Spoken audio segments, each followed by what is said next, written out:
Hai, selamat datang di Virtual Classroom Ayu Vipona Wardani. Ya, kita telah sampai di part 6, dan di part ini saya akan menjelaskan tentang kreativitas. Seorang penjual itu harus memiliki daya kreativitas yang tinggi. Wah, seperti apa? Nah, di sini ada 3 cara untuk menstimulasi kreativitas. Ya, 3 cara itu apa saja? Yang pertama adalah memiliki tujuan yang jelas. Yang kedua, memiliki masalah yang penting. Yang ketiga adalah pertanyaan yang terfokus. Oke, saya akan jelaskan dari yang pertama, tujuan yang jelas. Semakin Anda punya tujuan yang jelas, maka Anda akan semakin kreatif mencari jalan untuk mencapainya. Jadi seperti di part sebelumnya, bahwa dengan cara menulis itu bisa membuat keberhasilan itu meningkat 1000 kali lipat atau bahkan 10 kali lipat atau 1000 kali lipat lebih cepat, maka adalah tulislah tujuan yang jelas sehingga kita semakin kreatif untuk mencari jalan mencapainya. Yang kedua, masalah yang penting. Nah, di sini ketika kita sudah tahu nih apa sih yang prioritas yang harus kita selesaikan, di sini kita akan lebih imajinatif dalam mencari solusi yang berbeda. Kalau kita sudah pernah menyelesaikan masalah ini dengan cara seperti ini dan itu tidak berhasil, maka kita bisa menggunakan daya imajinatif kita, solusinya apa lagi ya yang berbeda ya. Kalau sudah saya melakukan penjualan seperti ini tapi ini nggak berhasil, mungkin ada cara lain. Nah, itu kita bisa tuliskan sehingga nanti kita bisa menstimulus daya imajinasi.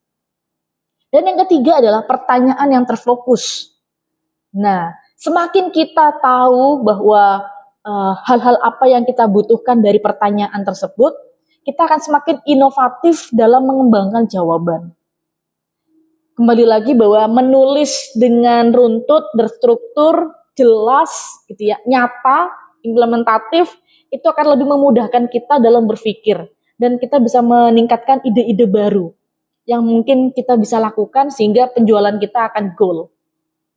Begitu. Nah, kemudian kreativitas ini juga ada hubungannya dengan bagaimana cara kita memprospek konsumen.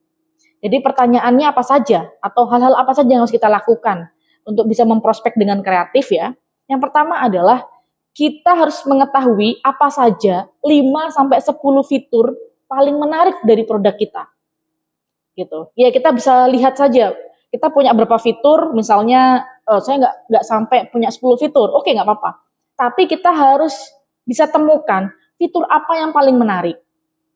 Begitu. Yang kedua, kebutuhan spesifik apa yang dimiliki oleh calon customer yang bisa dipenuhi oleh produk dan jasa kita. Kembali lagi, kita punya beberapa fitur, kemudian kita lihat, kita berhadapan dengan siapa, dia punya kebutuhan yang spesifik seperti apa, apakah ada di fitur-fitur kita ini. Kalau ada, keluarkan. Gitu. Kemudian yang terakhir adalah apa yang ditawarkan perusahaan Anda, tetapi tidak ditawarkan oleh perusahaan lain. Nah, ini menjadi diferensiasi dengan kompetitor. Karena kebanyakan kalau kita punya fitur atau produk atau jasa kita yang sama, kebanyakan itu massal dimiliki oleh perusahaan lain, maka daya jual kita itu akan kecil ya. Dan daya belinya juga akan rendah gitu. Kita tidak bisa memberikan harga yang tinggi juga salah, harga rendah itu juga nanti seperti kualitas kita nggak baik gitu ya. Nah, di situ kita harus punya jati diri. Kita tuh berbedanya apa sih dari kompetitor kita? Itu terkait dengan kreativitas. Nah, ini juga ada hubungannya dengan bagaimana sih cara menganalisis pasar secara intensif. Oke. Yang pertama, kalau kita ingin tahu bagaimana sih pasar kita harus tahu dulu siapa customer kita. Ya, segmentasi customer. Di situ kita harus tahu bagaimana latar belakang pendidikannya, penghasilannya, usianya, hobinya, pekerjaannya, tinggal di mana, itu adalah informasi yang penting. Gitu ya. Terus yang kedua adalah siapa yang membeli produk atau jasa Anda saat ini. Jadi dari konsumen tadi itu yang sudah kita temukan datanya, dari mereka itu siapa sih yang menjadi pelanggan terbaik Anda, pelanggan loyal, atau yang sering mengulang, atau repeat order. Nah, dari situ Anda harus fokus, bagaimana cara bisa mendapatkan pelanggan seperti yang terbaik itu? Di mana cara mencarinya? karakternya seperti apa. Oh, ternyata orang-orang yang punya hobi seperti ini. Oh, ternyata orang-orang yang punya kebutuhan seperti ini. Saya harus cari orang-orang seperti itu lagi di luar sana yang belum masuk ke dalam customer saya. Itu cara gampangnya seperti itu berpikirnya. Kemudian kita juga bisa melihat bahwa nanti 5 tahun lagi siapa yang akan menjadi calon customer berikutnya. Bayangkan 5 tahun ke depan, ya, tren bisnis itu seperti apa yang ada di industri yang sekarang kita jalani ini. Kemudian trennya seperti apa, siapa orang yang bisa kita prospek yang cocok dengan karakter bisnis kita. Kemudian kita juga harus mempelajari pasar baru yang muncul nanti itu seperti apa. Sehingga kita bisa menyesuaikan dengan kita bisa menyesuaikan dengan tren yang terjadi, kesukaan gitu ya. Kemudian kebiasaan masyarakat-masyarakat yang semakin modern, kita bisa sesuaikan itu. Kemudian yang kita juga perhatikan adalah bagaimana cara konsumen kita tuh membeli. Jangan sampai dia sudah tertarik, tapi ketika dia mau membayar, dia bingung atau nggak bisa. Loh, saya nggak punya metode, misalnya membayar dengan transfer, misalnya paling gampang seperti itu. Wah, saya punyanya cash. Wah, kalau cash nggak bisa, ya. Kenapa di saat kita sudah ingin mendapatkan uang, pendapatan, kok ditolak karena nggak bisa transfer, mintanya cash, dengan konsumen nggak punya cash gitu ya. Wah, itu harus dipikirkan kembali. Metode-metode pembayaran itu harus dipikirkan kembali. Mereka bisanya seperti apa, mampunya seperti apa, sukanya seperti apa, gitu. Kemudian siapa kompetitor itu juga penting. Kemudian apa keunggulan dibandingkan yang lain, ya. Kemudian siapa non-customer Anda, wah ini penting ini. Cari tahu siapa yang tidak membeli produk Anda maupun tidak membeli produk dari perusahaan lain. Nah, ini memang agak menantang begitu ya. Ngapain kita cari-cari pekerjaan gitu, cari-cari sesuatu hal yang ngapain kita mikirkan orang yang nggak beli produk kita dan mungkin nggak butuh produk atau jasa kita. Kan dia juga nggak beli juga dari produk lain. Kenapa kita harus pikirkan gitu? Karena di sini kita bisa menciptakan penjualan yang belum pernah ada. Jadi kalau teman-teman di sini orang yang cukup punya jiwa nantang gitu ya. Wah, saya ini perlu tantangan nih. Kayaknya bisa melakukan ekspansi gitu ya. Melakukan suatu hal yang baru di mana orang-orang yang tidak aware terhadap produk kita atau perusahaan kita menjadi setidaknya aware. Oh iya ya, ada produk ini ya. Kok menarik juga ya. Nah, itu bisa menjadi suatu ide yang baru, teman-teman. Ketika nanti bisnis ini sudah mulai mature, sudah mulai jenuh begitu ya, kan kita harus berpikir lagi, kita harus menciptakan apa yang baru nih ya. Kemudian customer kita juga sudah mulai stuck seperti itu, kita susah untuk mencari yang baru, mengakuisisi yang baru, maka kita ciptakan pasar baru. Tapi ini memang agak susah begitu.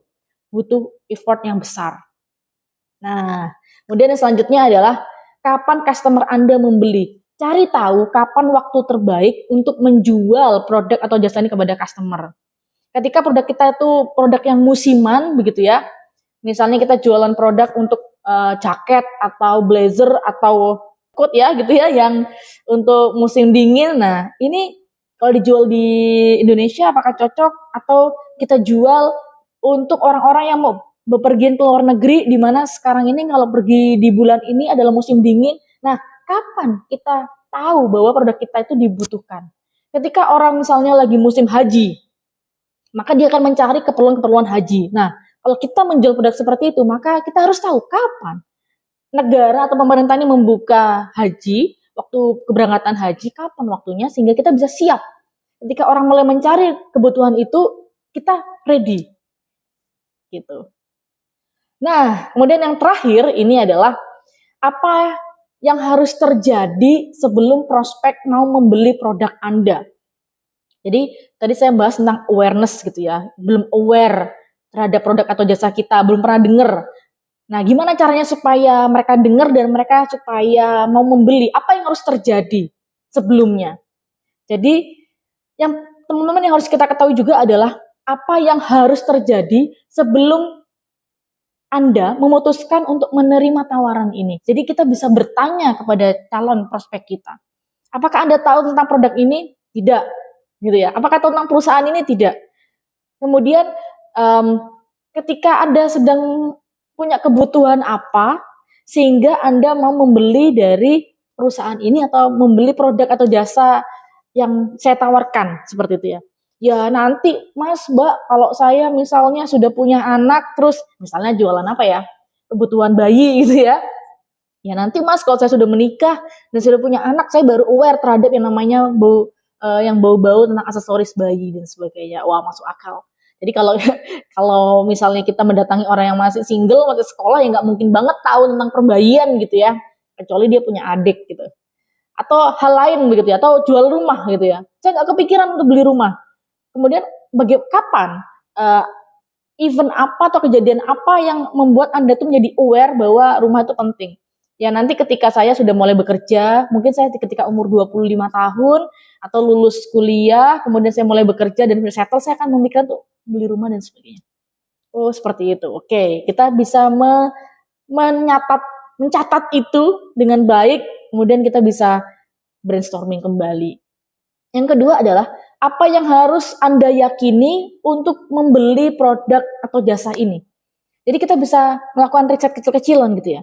Apa yang harus Anda pikirkan atau yakini supaya Anda yakin membeli produk atau jasa ini? Oh, pertama adalah saya harus yakin bahwa saya bisa bayar, karena ini kan misalnya jualan rumah, beli rumah itu kan nggak murah gitu ya. Saya harus yakin bahwa pekerjaan saya itu settle, gaji saya itu per bulan itu lancar, dan saya bisa beli dengan harga yang saya bisa jangkau. Yang kedua adalah yang saya harus yakini adalah developernya ini harus sudah kredibilitasnya bagus. Ketika saya mencari informasi di internet atau di mana, itu ada bentuk kantornya, ada mungkin punya website sendiri, company profile dan sebagainya. Saya harus yakinkan itu dulu karena rumah ini kan nggak sembarangan, begitu ya. Kemudian ketika saya datang ke bank, developer ini sudah ada kerjasama dengan bank. Mungkin seperti itu yang harus saya yakini bahwa saya mau memilih atau membeli produk ini dari perusahaan itu. Oke, itu dia teman-teman yang harus kita pahami dari kegiatan atau dari bidang penjualan. Nah, untuk part berikutnya, silakan cek di video berikutnya. Terima kasih, bye.